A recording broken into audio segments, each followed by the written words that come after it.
श्रावण के महीने में किसी भी एक सोमवार को अगर व्यापार नहीं चल रहा है, नौकरी नहीं मिल रही है, तो कोई तकलीफ आ रही है, तो कोई कष्ट आ रहा है, कोई रोग बढ़ रहा है, डॉक्टर से ऐसा लग रहा है कि ये बड़ी बीमारी बताने वाला है, शरीर में कोई गांठ बढ़ गई है और वो जांच के लिए गई है, तो बिल्कुल श्रावण के महीने में किसी भी एक सोमवार को गंगा जल लेकर जाइए शिव मंदिर में, शंकर जी के मंदिर में थोड़ा सा गंगा जल नंदी को समर्पित कर कर, थोड़ा अशोक सुंदरी को समर्पित कर कर, थोड़ा गणेश और कार्तिकेय को समर्पित कर कर, थोड़ा सा गंगा जल जया विषहारा शामरी बारी दौतली और देव को समर्पित कर कर, थोड़ा सा गंगा जल शिवलिंग पर समर्पित कर दो। उस गंगा जल को वापिस झेल कर लेकर आओ, 3 दिन तक लगातार उस गंगा जल को पीना प्रारंभ करो। उसके बाद जांच के लिए आप कहीं पर भी जाइए, बाबा कृपा जरूर करेगा, ये निश्चित। ये शिवलिंग जलाधारी यहां से जल अशोक सुंदरी के पास में से नीचे की ओर गिर रहा, ठीक है। बेलपत्र नहीं है आपके पास चढ़ाने के लिए, मत चढ़ाओ। जल नहीं है चढ़ाने के लिए, मत चढ़ाओ। अक्षत नहीं है चढ़ाने के लिए, मत चढ़ाओ। पुष्प नहीं है शिव जी को चढ़ाने के लिए, मत चढ़ाओ। शमी पत्र नहीं है, मत चढ़ाओ। पर किसी शिवालय में, किसी शंकर के मंदिर में अगर तुम गए हो, तुम्हारे पास में कुछ भी नहीं है, जो भी भगवान का दर्शन तुमने किया है, तो यहां से जो पानी नीचे गिरता है, उस गिरने वाले स्थान पर मात्र अपने हाथ का 3 बार स्पर्श कर कर बाबा से दिल की बात कहकर आ जाओ, तो उनकी मुराद बाबा पूर्ण कर देता है। वो सहज प्रसंग है। पहला दिन एक बेलपत्र शिव को अपनी मनोकामना कर कर रोग धोग बीमारी तकलीफ कष्ट दूर करने के लिए शंकर के शिवलिंग पर अगर बन सके तो मंदिर में, आप लोग तो यहाँ हैं तो देवाधिदेव महादेव कंकर शंकर को चढ़ाओ। और अगर बेलपत्र नहीं हो तो बेलपत्र जो चढ़ी हुई हो उसी को धोकर वापिस चढ़ाओ। वापिस और सावन का महीना है, दिल से बाबा को ले जाए।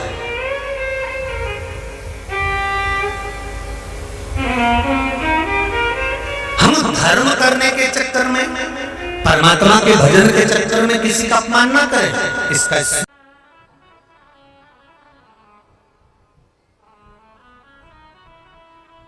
जब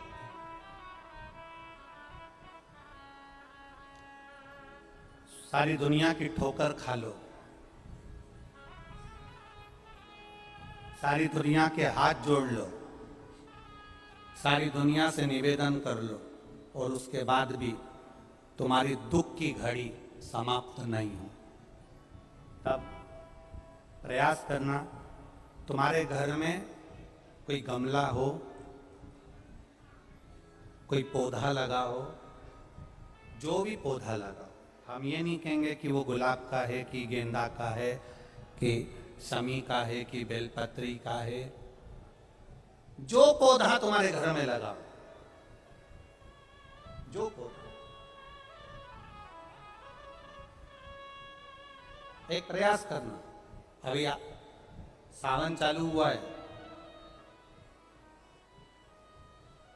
अगर तुम्हें लगता है कि मेरी दुख का समय समाप्त नहीं हो रहा, मेरी दुख की घड़ी समाप्त नहीं हो रही, तो घर में रहने वाले जितने लोग आस्था चैनल पर कथा सुन रहे हैं, जितने फेसबुक यूट्यूब पर कथा सुन रहे हैं, और जितने पुष्कर राज की इस पावन धरा पर बैठकर कथा सुन रहे हैं, उनसे निवेदन करेंगे, श्रावण 2 सावन अब की बार हैं, एक अधिक मास का भी पड़ेगा और एक श्रावण ये पड़ेगा। ये जब 2 श्रावण पड़ते हैं तो इसमें हरि और हर का मिलन होता है, हरि और हर का मिलन, क्योंकि अधिक मास जो है वो भगवान पुरुषोत्तम का है, भगवान विष्णु का, और सावन के मध्य में अगर पड़ रहा है तो देवाधिदेव महादेव के साथ भगवान हरि का मिलन हुआ है, इसलिए इसको हरिहर श्रावण कहते हैं। ये 2 महीने के श्रावण में अगर मान लो एक दिन आपका निकल भी गया, 2 दिन आपके छूट भी गए, कोई दिक्कत की बात नहीं है।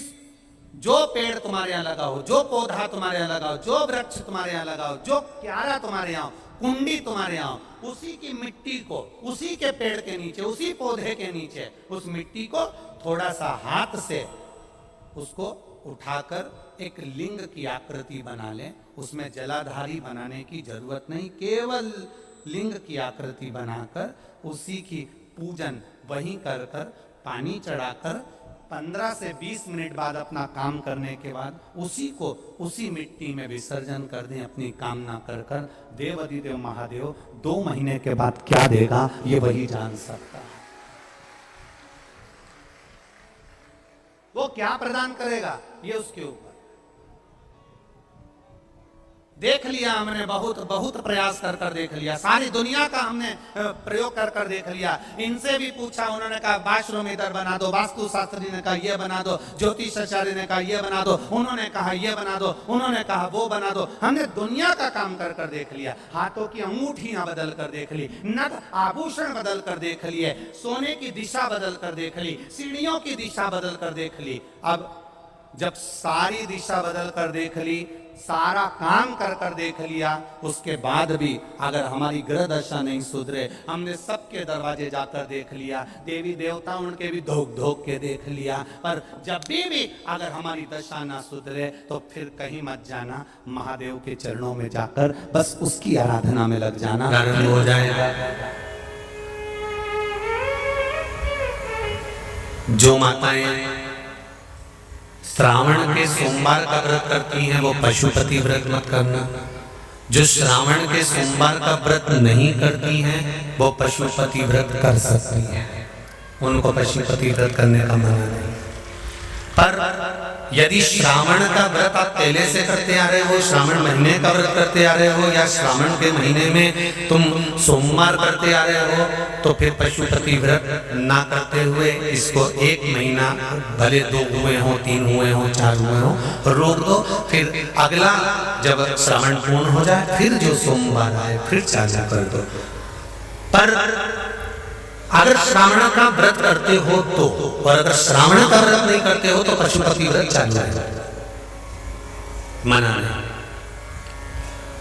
श्रावण के महीने में जल चढ़ाने के पात्र 2 कर लो। कितने पात्र कर लो? जम के बोलो, 2 पात्र कर लो। भले 2 हाथ में लेकर मत जाओ, एक के ऊपर एक कलश लेकर जाओ। उसका कारण क्या है? शंकर भगवान ने मां पार्वती के सम्मुख में गंगा का आवाहन करा था, तो गंगा जी ने आकर पूछा था, स्वामी जब पार्वती आपके नजदीक में विराजमान है तो मुझे बुलाने का कारण क्या था? भगवान शंकर कहते हैं, श्रावण का महीना प्रारंभ हो रहा है, जब मेरे ऊपर सृष्टि का भार आएगा तो मुझे गंगा और पार्वती दोनों की जरूरत पड़ेगी। जब घर में विवाह आता है, शादी आती है, कोई फंक्शन आता है, कोई मेहमान आते हैं, तो थोड़ी ड्यूटी बढ़ जाती है। रोज 8 बजे उठते हो, पर शादी रहती है तो कितनी बजे उठना पड़ता है? सुबह 6 बजे, 7 बजे। यहाँ पर भी आप रोज अपने घर पर उठते होगे 8 बजे तक, 7 बजे तक, पर यहाँ तो तुम जब सो रहे होगे तो सवेरे कब हो जाती है और रात कब हो जाती है तुम्हें नहीं मालूम पड़ता होगा कि कब रात होगी कब सुबह होगी। लोग ढोलक पीते पीते पीते पीते 11, 12, 1 और तुम्हारी लग गई झपकी और बज गई 3:30, सब लग गए लाइन में नहाने और तुम भी भगी जल्दी से नहाने। अब नहाने भी कहाँ जाए तो माता इतनी चतुर, उन्हें का बरसती हो रही है जल की। भगवान भी सोच समझ के पानी गिराता था, 3 बजे से गिराना चालू करता था 6 बजे तक। उस बीच में भगवान को भी मालूम है मिश्रा जी कहाँ से नल लाएगा, इसलिए उन्होंने चारों तरफ से पानी गिराया। बोलो सही है कि गलत है?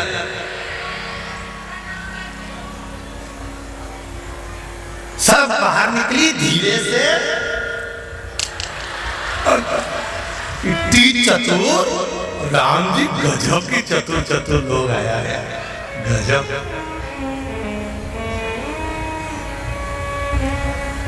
पर एक बात कहूंगा, दिल लेकर आए हो, मेरा महादेव भी तुमको दिल से लुटाएगा, ये पक्का है। दिल लेकर आए हो। कल हम जब आप लोगों से मिलने, हमारा नियम है जो हम जहाँ भी कथा भी करते हैं, चाहे रायसेन करी हो, चाहे सागर करी हो, चाहे जहाँ कथा करते हैं वहाँ रात में जो लोग रुकते हैं उनसे प्रयास रहता है कि थोड़ा मिले। एक नियम बना रखा, भले वो 1,00,000 लोग हों, 25,000 हो, 50, और जितने टेंट लगते हैं सब में मिलने का मन करता है। आपसे कल भी मिलने आए थे और कई लोगों की आंखों में आंसू भी थे, कई लोगों के हृदय भी नम थे कि हम अब कल चले जाएंगे, पर दुख मत करना।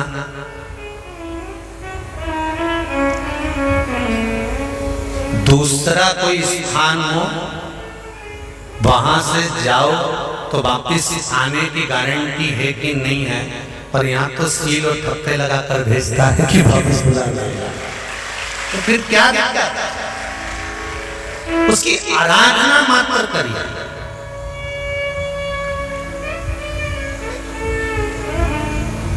खूब धनपति भी बैठे हैं, खूब। आप लोगों में कोई कमी नहीं है, किसी की यहाँ जमीन है तो किसी की गाड़ी है तो किसी का बंगला है, किसी की सत्ता है, किसी का आनंद है, बहुत बैठे हैं। पर आप लोगों ने 7 दिन जो कथा, एक ये पटिया लगा हुआ है, तख्ता लगा हुआ है और उस पर आराम से सोकर 7 दिन कथा का रस स्वादन जो करा है वो जिंदगी भर नहीं भूल पाओगे। बाबा इतना देगा कि आप लोग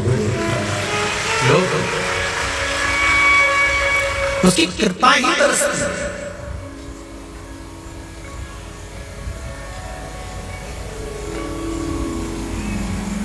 उसकी कृपा बिना कुछ नहीं।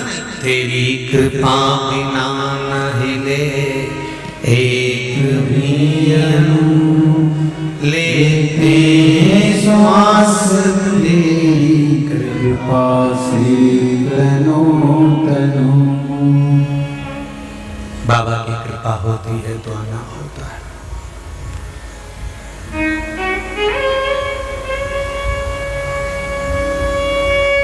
कोई नेपाल से, कोई झारखंड से, कोई उत्तराखंड से, कोई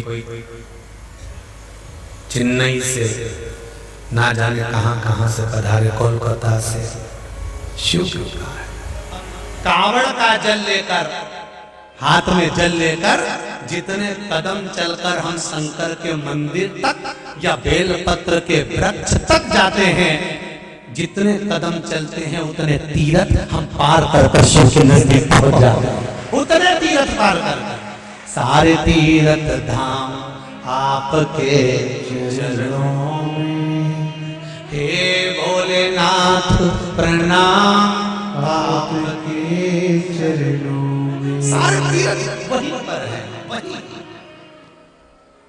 पहले कथा में कहा 33 कोटि देवता शिव जी के शिवलिंग के पास, 33 कोटि, पूरा परिवार तो है ही, 33 कोटि देवता जहां से जल निकलता वहां विराजमान होते। तो देवता सब वहीं पर है, तो बैकुंठ कहां होगा? ब्रह्मलोक, इंद्रलोक, जल लोक, वरुण लोक, गरुण लोक, सारे लोग वहीं। इसलिए शिव जी का मंदिर नहीं होता, शिवालय होता है। क्या होता है? शिवालय। शिवालय का मतलब होता है लय। लय मतलब इसमें विलीन हो जा, शिवा लय इसमें समा जा।